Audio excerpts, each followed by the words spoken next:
Bienvenidos a Podcast Comego. En esta ocasión tengo el gusto y el honor de estar con el doctor Miguel Ángel López Valle, excelente profesionista y amigo. El doctor Miguel Ángel López Valle es egresado del Hospital de Ginecobstetricia número 4, su especialidad, y tiene una alta especialidad en oncología mamaria, egresado igualmente del Hospital Gineco 4, tiene un posgrado en oncología plástica en el Hospital Clínic de Barcelona.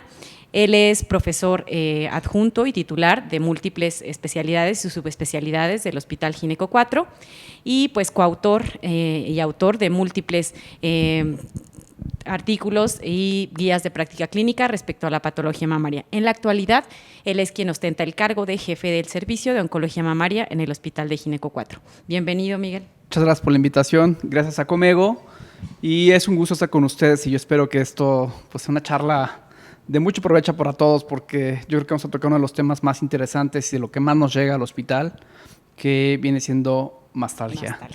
Gracias por la invitación. Como bien dices, la mastalgia es una de las principales causas dentro de la consulta ginecológica. Sin embargo, en la actualidad aún podemos observar que existen múltiples tratamientos que más bien están establecidos en base a usos y costumbres, un poco lejos de la evidencia. Sin embargo, pues este tema, por su frecuencia, por su incidencia, por su prevalencia, ¿cómo debemos de abordarlo? Por principio de cuentas, doctor López Valle, ¿cómo definimos qué es la mastalgia? Bueno, la mastalgia se define obviamente como el dolor o la hipersensibilidad en la glándula mamaria. Y a esta definición, que es muy ambigua, porque si tú interrogas a mujeres, pues 80-90% de los pacientes tendrán mastalgia, sobre todo la mastalgia que está relacionada al ciclo menstrual. Y de esta definición que es tan ambigua realmente, pues vienen las recomendaciones que, como bien lo has mencionado, muchas de ellas son basadas pues prácticamente en casi te tocó ser mujer y bueno, pues te tendrás que aguantar, o muchos tratamientos que vienen siendo tratamientos empíricos, de los cuales se buscaron muchas explicaciones que también no es muy claro y que por lo tanto los tratamientos pues tampoco son muy claros. Pero a grandes rasgos la mastalgia se define como el dolor mamario que se presenta generalmente de forma constante, y de ahí viene una clasificación que esta mastalgia puede ser cíclica, cuando se relaciona al ciclo menstrual. Se considera ya patológica cuando pasa más del ciclo menstrual 3-4 días, porque generalmente la mastalgia cíclica o el dolor mamario premenstrual o la congestión mamaria premenstrual sucede, exactamente. Se puede presentar unos días antes al ciclo menstrual, pasa el ciclo menstrual, se descongestiona la glándula mamaria y generalmente se resuelve. En algunas pacientes no. Esto persiste y cada vez va siendo más frecuente, y ahí es tal vez cuando tengamos que hacer un protocolo especial. Y lo que viene siendo la mastalgia no cíclica, que esta generalmente es focalizada y es unilateral, que aquí hay que tener un poco más de cuidado, va más relacionado a algún problema o a un proceso orgánico, la mayoría de las veces inflamatorio, tipo infeccioso. Y viene otra que es muy común, sobre todo en pacientes mayores. Estoy hablando ya de pacientes de más de 65, 70 años de edad, que aquí hay que ser también muy cuidadosos, porque sabemos que en esta edad es cuando tenemos la mayor incidencia también de cáncer de mama. Este tipo de mastalgia muchas veces se desencadena en lo que vienen siendo los arcos costales, lo que es una osteocondritis, pero se refleja en la glándula mamaria y es motivo de consulta y obviamente de preocupación. Ok, correcto. Ante este cuadro clínico, obviamente nosotros vamos a obtener las características en base pues a la historia clínica, la semiología del dolor. Sin embargo, ¿cuál sería el abordaje correcto para cada uno de estos tipos de mastalgia? O sea, la mastalgia cíclica, la mastalgia no cíclica, y haciendo énfasis en el grupo etario de cada paciente. Tocas algo muy importante y que nosotros hacemos mucho hincapié en el hospital, en la Gineco 4, del cual tú también formas parte y que sabes perfectamente que es un hospital escuela. Y desafortunadamente, muchas veces la medicina se ha fragmentado en subespecialidades. Y cuando se va fragmentando tanto en subespecialidades, prácticamente a veces se pierde la objetividad de ver al paciente íntegro. Y aquí es muy importante la semiología, como tú bien has mencionado. Porque cuando a la consulta acude una paciente con mastalgia, lo primero que tú debes de pensar que es una paciente angustiada, que es una paciente que tiene miedo. ¿Y a qué tiene miedo? Que aunque no es la causa muy común, eso sí es muy importante hacerlo notar, porque la mayoría de las pacientes es: me duele la glándula mamaria tengo cáncer. Claro, es el principal. Y afortunadamente, y a nivel internacional, incluso nosotros en una revisión que nos pidió la Academia Nacional de Medicina, hicimos una revisión y de evaluar más de 11,000 pacientes. Afortunadamente, el 5% de las pacientes que tienen mastalgia solamente se asocia a cáncer de mama. Ojo, no por esto se quiere decir que si presentas mastalgia no vas a tener cáncer. No, es automático, claro. Yo al contrario les comento a nuestros residentes que una paciente cuando se presenta contigo, además de pensar que es una paciente que tienes que resolverle muchas dudas que tiene, siempre es una oportunidad para dar una muy buena checada, no solamente a la mama, sino a todo lo que es la caja torácica. Muchas de estos dolores mamarios, este dolor que se refleja en la mama o que se presenta en la glándula mamaria, puede ser la oportunidad para descubrir otro tipo de enfermedades. Por ejemplo, sabes que está el pulmón, claro. Te puede dar un tipo de mastalgia refleja. Hemos tenido pericarditis y ahora con todo esto de COVID hemos tenido pericarditis que son posvirales y que también se puede presentar con dolor. Lo que tú has mencionado también perfectamente, mediastino, también tenemos que evaluarlo. Algunos problemas, sobre todo endocrinológicos, por ejemplo, las pacientes hipotiroideas, sabes también perfectamente, o en aquellas pacientes que están con tratamientos, muchos de ellos, levotiroxina, pueden presentar dolor. Los propios anticonceptivos te pueden dar dolor. Claro. Pero para no desviarme, ¿qué es lo que hacemos? Bueno, una buena historia clínica. Correcto. Y hacer una excelente semiología de lo que viene siendo el dolor. Y aquí básicamente lo que preguntamos es, o tratamos de encasillar es, ¿esta mastalgia es cíclica o no es cíclica? Si la mastalgia es cíclica, tendríamos que ver dónde se localiza este dolor principalmente, hacer un cálculo de factores de riesgo, que también es muy importante, hacer esta diferencia entre pacientes de muy alto riesgo, pacientes no de alto riesgo, para que yo sepa cómo evaluar y sepa también qué estudios solicitar. Revisar a las pacientes de forma minuciosa, eso es muy importante. ¿Por qué? Porque hemos tenido también mujeres que llegan con dolor mamario y nos damos con la sorpresa que podemos encontrar incluso linfomas en mama.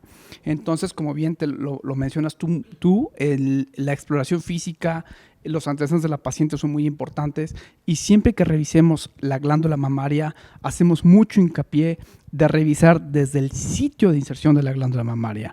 Es muy importante. Nosotros de los principales errores que vemos cuando van llegando nuestros residentes o cuando tenemos residentes de ginecología que exploran la glándula mamaria prácticamente en la parte de la glándula mamaria que es visible.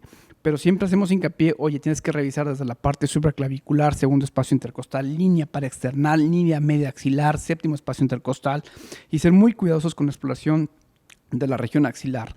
Tenemos que preguntar a nuestros pacientes si está con algún tipo de medicamento que puede relacionarse con el dolor mamario. Como lo habíamos mencionado, el uso de anticonceptivos, que es algo común, dependiendo también del anticonceptivo, que generalmente los anticonceptivos que hemos visto que tienen mayor relación con dolor vienen siendo los de depósito, que prácticamente de estos hay cada vez menos. Si se encuentra bajo algún tipo de tratamiento, los anticomisales, los ansiolíticos te pueden producir dolor, la metoclopramida te puede producir dolor en la glándula mamaria. Entonces es importante también descartar que no haya otro tipo de padecimientos que se estén relacionando con dolor mamario. Es también de sumo interés que y sobre todo en la parte ginecológica, cuando estemos explorando la glándula mamaria y cuando una paciente con nosotros se refiera con dolor mamario, siempre investigar el ciclo menstrual. Sabes tú perfectamente que las alteraciones del ciclo menstrual, las más comunes, sobre todo en la edad reproductiva, que pueden ser ciclos anovulatorios, se reflejan con dolor mamario. Claro. Y de ahí una de las teorías de la mastalgia, porque hay muchas de las teorías, yo me quedo con unas que puede ser una disociación en la relación estrógeno-progesterona a nivel local. Ok, correcto. Una vez que nosotros adquirimos, esta información a través del historial clínico, la exploración física de la paciente, ¿qué es el siguiente paso? ¿Podemos auxiliarnos de algún paraclínico? Porque es algo muy frecuente que sucede que en cuanto una mujer, justamente lo mencionas, presenta mastalgia, automáticamente su primer pensamiento es tengo cáncer de mama. Entonces lo primero que voy y hago, ¿no? Por el conocimiento general, ¿no? Es voy a hacerme una mastografía. ¿Esto es válido? ¿Es una conducta correcta? Bueno, no solamente la paciente, si lo vemos también... muchos de los médicos lo primero que hacen con una paciente que tiene dolor es pedirle una mastografía independientemente muchas veces de la edad que el grupo de edad, ¿no? Eso nosotros también tenemos pacientes que nos llegan al hospital que tienen 20 25, 20 años exactamente, con su mastografía, y te dicen, oye, doctor, ya me hice la mastografía, y eso a veces origina una bola de nieve, porque imagínate valorar una mastografía de una mujer de 20 años. Claro. Aquí lo más importante es siempre, lo volvemos a decir, la historia clínica, la semiología. Obviamente, si tú durante tu exploración, tú detectas una característica, un nódulo o un dato clínico que te hace pensar en malignidad, pues tienes que pedir la mastografía. Claro. Y eso lo decimos constantemente en nuestros residentes. Si tú llegas a detectar alguna alteración que te hace sospechar en cáncer, sabemos perfectamente que el estudio ideal sigue siendo la mastografía, aunque tenemos ecografías, tenemos resonancias magnéticas, tenemos PET de mama. Mucho a la ciencia actualmente, la mastografía sigue ocupando un lugar muy importante, sobre todo la mastografía diagnóstica. Tal vez si estamos explorando a nuestra paciente, estamos revisando a nuestra paciente y detectamos que es, por ejemplo, lo más común, 70% de las mastalgias son cíclicas, 80% de las mastalgias son cíclicas, 30% van a meditar un protocolo realmente muy especializado, la primera evaluación tendrá que ser con una ecografía. Y yo lo pongo mucho en el contexto de la paciente obstétrica. Yo creo que hoy en día, cuando llega una paciente a nuestro consultorio en este control prenatal y que tú llegas, le tomas signos vitales, haces tal vez tus maniobras de Leopold, si quieres sacas tu PINAT, que yo no creo que ya nadie es un PINAT, pero a lo mejor la paciente no quedaría tan conforme y tú como médico también no quedarías tan tranquilo si haces tus maniobras de Leopold y dices, señora, vayas a su casa, todo está muy bien, su bebé está perfectamente bien. No, nos apoyamos generalmente en la ecografía. ¿Por qué no hacer lo mismo en la parte de la glándula mamaria? Y aquí sí, al menos nosotros en el hospital, obviamente es un área de mastología altamente especializada, hacemos un interrogatorio clínico, hacemos una adecuada exploración y a todas nuestras pacientes siempre las complementamos con ecografía para valorar si es que podemos detectar, a veces, lo que te decía, nos llamamos sorpresas, a veces exactamente, para detectar sobre todo datos que pudieran hacernos pensar que pudiera dar un dato asociado a malignidad, porque aparte las pacientes realmente acuden por eso, muchas de ellas, sí, independientemente que tienen un dolor y que ese dolor las puede incapacitar en su vida diaria, en su trabajo, en las cuestiones que ella realice, siempre es muy importante darle la certeza o darle el máximo beneficio. Obviamente vamos a tener una ventana pequeña que a lo mejor no estemos evaluando un carcinoma que no podemos evaluar, carcinomas de 2, 3 milímetros, en mamas completamente densas, que es muy complicado, y que a lo mejor también hay el miedo del clínico, porque el miedo del clínico es, híjole, si se me va un cáncer y después me viene una demanda médico-legal, sabemos perfectamente, y las guías así lo marcan, que en mujeres de bajo riesgo, sobre todo menores de 35 años de edad, que tú hagas una exploración clínica y estés capacitado, si no te apoyes con una persona experta en ecografía, le realices una ecografía de la glándula mamaria para que tú le puedas decir, y de ahí parte el tratamiento esencial de la mastalgia. Señora, ¿usted está bien? No tiene cáncer, que a veces es la primera pregunta que te hacen, oye, tengo cáncer, no tengo cáncer. Exactamente. Y cuando asesoras perfectamente a las pacientes, si ella siente que le evaluaste perfectamente, en casi el 60-70% de esas pacientes el dolor automáticamente cede, que es un factor muy importante y lo vimos ahora con COVID. Prácticamente la mastalgia vimos que se elevó un 35% en este confinamiento en pacientes que se encontraban bajo estrés. Por alguna razón el estrés también hemos visto que desencadena dolor en la glándula mamaria. Contestando a tu pregunta, ¿el estudio ideal en estas pacientes sería una mastografía? No. Siempre la revisión clínica es una exploración y la ecografía, haciendo el hincapié que si yo estoy ante una paciente de alto riesgo y por criterios de edad o de este alto riesgo se tendrá que complementar con una mastografía, ok, tendrá que pedirla. Pero igual, lo que siempre hay que hacer, y lo comentamos mucho con nuestros residentes, es siempre tú tienes que darle una respuesta al motivo por el que ella te consulta, que en este caso es dolor. A lo mejor calmas un poco el dolor, das algún tipo de analgésico y si no detectaste un dato que te haga pensar en malignidad, la citas nuevamente y le pides una mastografía para que complementes en aquellas pacientes que por edad o por el riesgo que lleguen a presentar ya lo ameritan. Es correcto. Okay. Ahora, bueno, una vez que nosotros ya tenemos descartado, me comentas, el 80% de las mastalgias van a ser cíclicas y el porcentaje restante, bueno, requerirá algún otro tipo de estudio. Ahora, ¿qué relación existe entre la mastopatía fibroquística, si estoy diciendo mal el término, corrígeme, y el dolor mamario? Bueno, por mucho tiempo se denominó mastopatía fibroquística a este síndrome que es también muy ambiguo, que se caracteriza por dolor mamario. Generalmente este dolor mamario es cíclico, Generalmente se presenta desde la fase lútea o días previos al menstrual, se exacerba días previos al ciclo menstrual y se calma y a veces no se quita del todo durante el ciclo menstrual.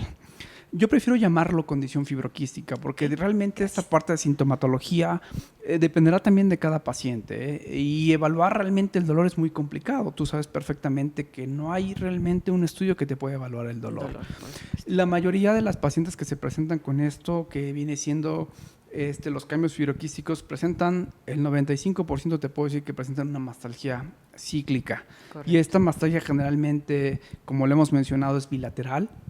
Es una mastalgia tipo congestivo, es decir, sienten que se congestiona, sienten que incluso aumentan de talla, sienten y aumento de temperatura, pueden llegar a sentir ardor. Este dolor generalmente se presenta en los cuadrantes súper externos de la glándula mamaria. Al momento que tú la exploras, y sobre todo si son mamas de un paciente joven o mamas que sean muy densas, tú a veces te cuesta trabajo diferenciar si estás palpando realmente una masa o no estás palpando una masa. En tejidos que son extremadamente densos y mamas muy congestionadas, tú tocas la mama y te puedes llegar a confundir, tocas áreas realmente muy duras, que es parte de este síndrome de la condición fibroquística y que se puede acompañar también de datos de imagen.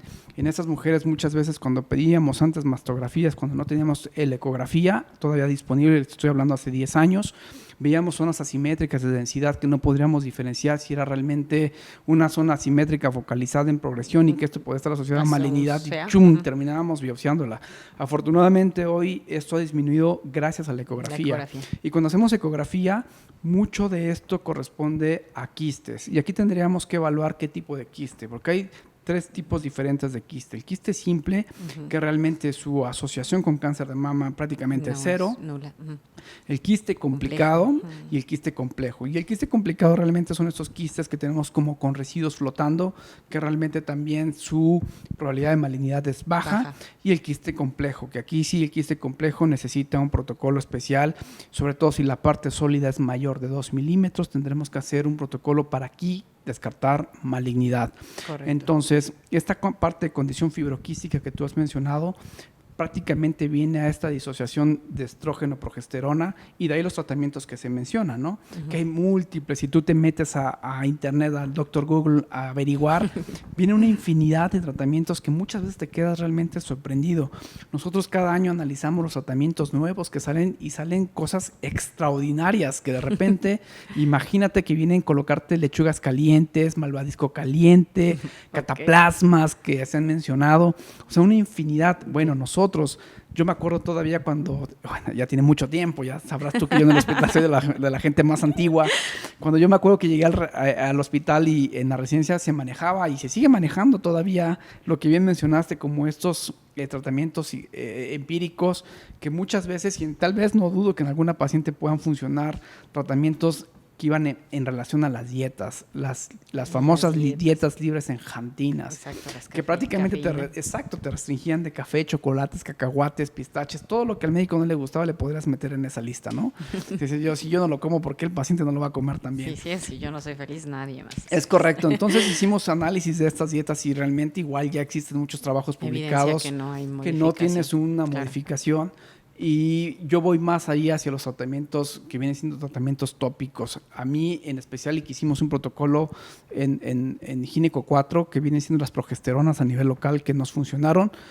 Muchas pueden decir, oye, puede ser un efecto placebo, tal vez como la información, quizá, pero la paciente se siente partícipe de su tratamiento y hay evidencia de que la progesterona, y tomando en cuenta esta disociación de estrógeno-progesterona, en que las progesteronas a nivel local tienen un beneficio en la sintomatología de forma importante. Y de ahí algún otro tipo de medicamentos que ya son un poco más complejos y sobre todo queda destinado a un 15-17% de mastalgias realmente severas que cuando tú las analizas, que no mejoran con información, que no mejoran tal vez con el uso de progesteronas locales. Y aquí sí también es muy importante que cuando nosotros demos un tratamiento reevaluemos a las pacientes, siempre las citemos nuevamente para reevaluar y darle una segunda checada a la glándula mamaria, que los tratamientos, sobre todo cuando son tópicos, deben ser prolongados. Ok, correcto. Tú mencionaste hace un momento la necesidad que nosotros tenemos de resolver el motivo de la consulta de las pacientes, ¿no? Entonces, por ende, ¿cuál sería dentro de tu línea de tratamiento el uso de los analgésicos? Porque, bueno, también me dices ahorita, está reservado a lo mejor a aquellas pacientes que no han tenido la mejoría esperada con otro tipo de terapias. Mira, nosotros lo que hacemos en el hospital y que lo hemos diseñado nos ha funcionado perfectamente, que también tendrá que depender de cada paciente.